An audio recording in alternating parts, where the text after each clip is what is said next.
Mr. President, I also would like to apologize because I didn't really catch the entire speech. Actually, I didn't catch most of it except for the picture of the stadium that was built for the Southeast Asian Games. I was being distracted by the chair of the Committee on Finance and the chair of the Committee on Higher Education with their stories about some people.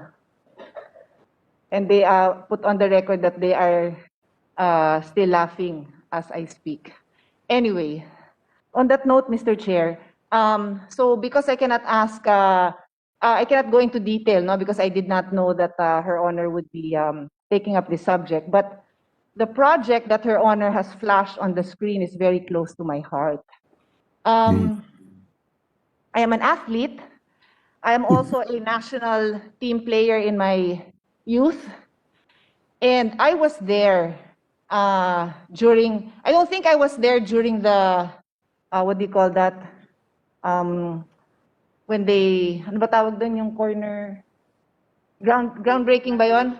When they put the first, I wasn't there then, but I was there when there were only beams, and I continually checked on it in the days to come. Mr. President, this is a world-class stadium built in record time, with the advice no less than, if I'm not mistaken, and I can check for the record, World Bank and or ADB on how to finance and how to do this project. Mr. President, the Southeast Asian Games would not have been as successful as it was if we had only the dilapidated stadium of Rizal Memorial of Ultra. May I ask Her Honor if she has seen the place? Because the national track and field team, when they visited it around November, not sure, September, November, before the Southeast Asian Games commenced, they went there for the first time. Does Her Honor know that they cried when they saw the stadium? They cried when they had the opportunity to run on the turf. Bakit? Kasi dun sila nagpa-practice sa napakabulok na stadium. Ganon ang kalagayan. That's how we treat our athletes. Ilan lang ang Manny Pacquiao ng Pilipinas who has had the opportunity to raise himself and have sponsors. But not all sports are like boxing and basketball that have a strong following. Many of these athletes will never even be remembered. But on that day that we won the gold medal, the entire Southeast Asian countries gave their due respect to the Filipino athletes. I am embarrassed that we cannot even honor that. I am embarrassed that we choose to make a political issue out of a world-class facility. Kaya tuloy, wala nang mag-aabalang magpatayo ng matitino at kahanga-hangang mga infrastructure dito sa Pilipinas. Dahil magpatayo ka lang ng maganda, sasabihin na sa'yo na may kalokohan ka. So paano? Puro bulok na lang tayo para walang pumansin. Ganon. Paano magiging white elephant? Madam Sponsor, do you even know what are the conditions of our sports facilities? Para sabihin mong yung world class na yon magiging white elephant? Hindi nyo ba alam na pinasa natin ang National Academy of Sports? And doon pag-aaral, doon magte-training ang mga bata natin, mga future Manny Pacquiao.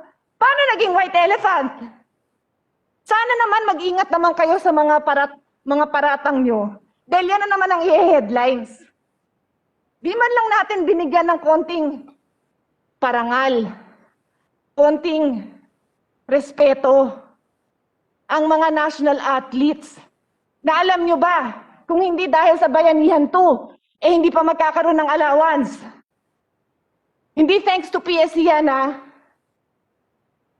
Thanks to Speaker Alan Cayetano, Congressman Bambol Tolentino, and Senator Sani Angara. So hinahalo ko yung mga mukha ng mga athletes na to dun sa tinatawag niyang white elephant. Kasi that is the only reason why you put up such a structure for people. In this case, for young athletes. So I cannot separate their faces and their names from the structure that you now want people to cast doubt upon. Again, I do not have the details. Wala akong hawak na papel, but I have to stand up for BCDA, for the architects, for the engineers, for every single construction worker that worked overtime. Madam Sponsor, alam nyo ba 24/7 nagtrabaho yon para makadeliver tayo sa Southeast Asian Games? Di ba mas kahihiyan yun na nag-umpisa Southeast Asian Games tapos hindi natapos yon? Nanood ho ba kayo? Nandun ako, nanood ako, nanalo tayo ng mga kung ano-anong event. Yung pole vaulter natin, he claimed the gold. Si EJ Obiena, he's going to compete, he was supposed to compete in the Olympics.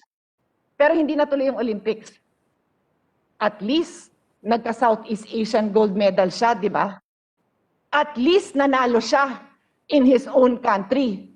Napanood siya ng tatay niya, na coach niya. Ganon ang kalagayan ng mga athletes.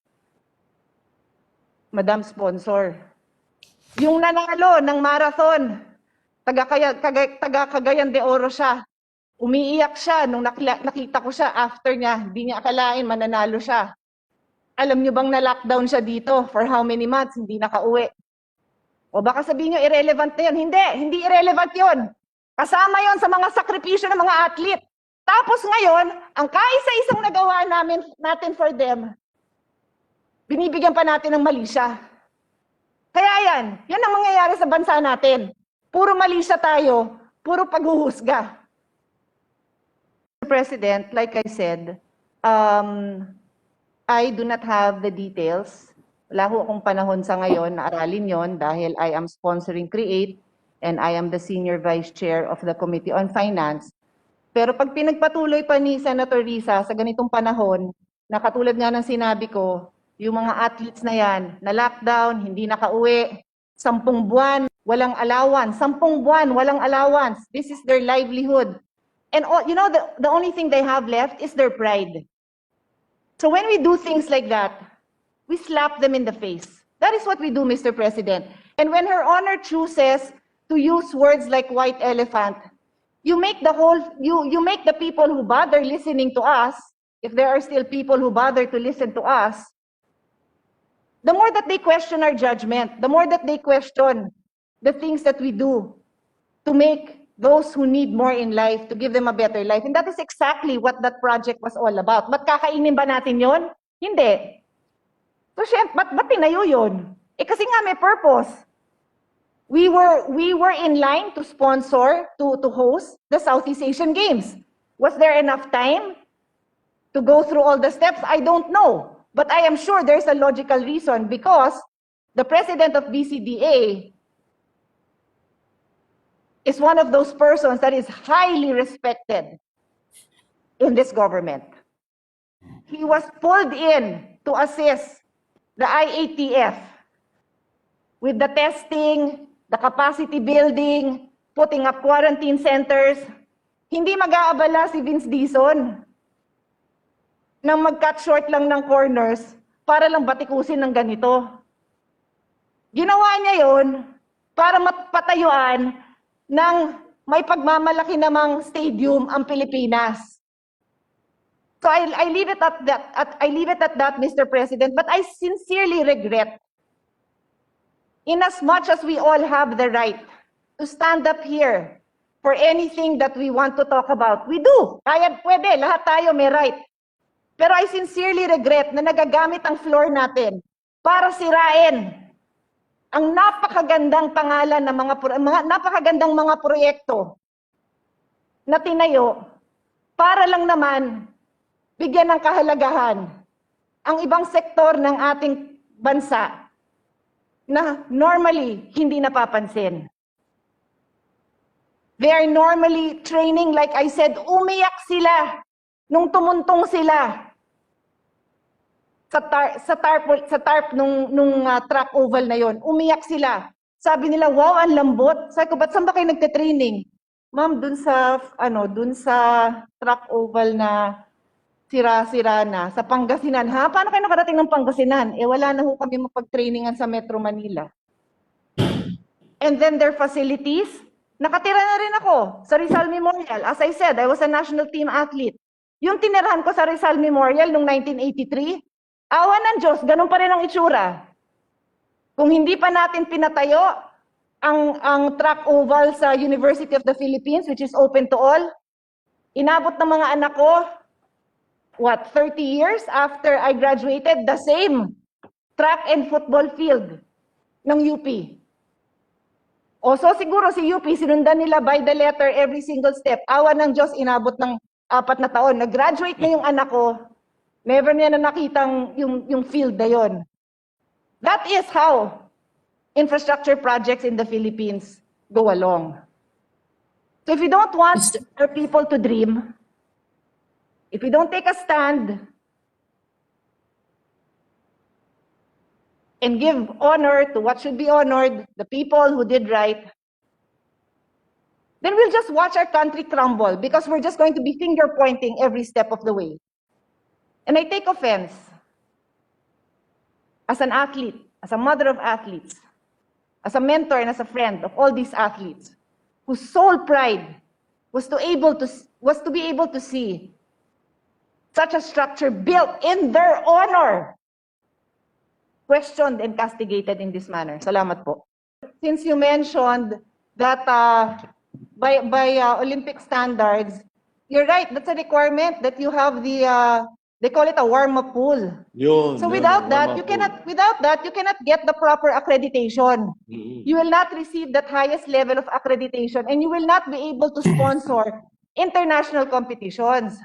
So in fact, Mr. President, during the Southeast Asian Games, as it was happen, sa sobrang tuwa nung ating National Sports Association ng Swimming, they already said yes to host this international competition. I'm not sure if it was this year, so baka hindi nga natuloy because of COVID, no? Because they are now qualified to host those kind of swimming events, which we could not do before. Kung familiar kayo sa Rizal Memorial tsaka sa Ultra, hindi ganun ang swimming pool doon. And I'd also like to spread into the record, similarly for the track oval. So the ones that you would have seen, for anyone here who watched it, that track oval is the main track. Pag lumabas ka dun sa stadium, there's another track, Mr. President. Kasi ganun din, it is required that there is a warm-up track. And then, in addition to that, underneath the stadium, that really underneath, because same level ng ground, inside the stadium, indoor, merong mga 100-meter din na track. So, pag matagal ka pa, doon ka magwa-warm up sa labas. Pag malapit ka na, pwede ka mag-sprinting dun sa loob. And then finally, in the main. All of this would not be accredited. Again, yung white elephant na inaabala nyo, Madam Sponsor, we can now host international competitions. And that will even be cheaper for our athletes because they don't have to keep going abroad. We can host. It brings glory to the country. Mura para sa ating mga athletes and coaches. May facilities naman doon para matulog. Hindi ko natapos yung kwento ko, pero yung sinasabi kong natutulog ako doon sa dorm, doon sa Rizal, na ngayon ganun pa rin. Now, we have world-class facilities. Nung nakita ng mga athletes, naiyak sila. Kasi mukha daw hotel yung kanilang kwarto. Ano sasabihin natin ngayon? Dapat hindi mukhang hotel yan. Dapat mukha lang kayong tabi-tabing dormitoryo. Di ba nila karapatan yon? Na humiga dun sa hindi iniipis, na humiga sa magandang kama, na magkaroon ng magandang banyo? So yan ang kini-question natin. Anyway, Mr. President, it's because of you na dinagdag ko to dahil nabanggit niyo yung swimming pool. Dinagdag ko na rin po yung track oval. Thank you.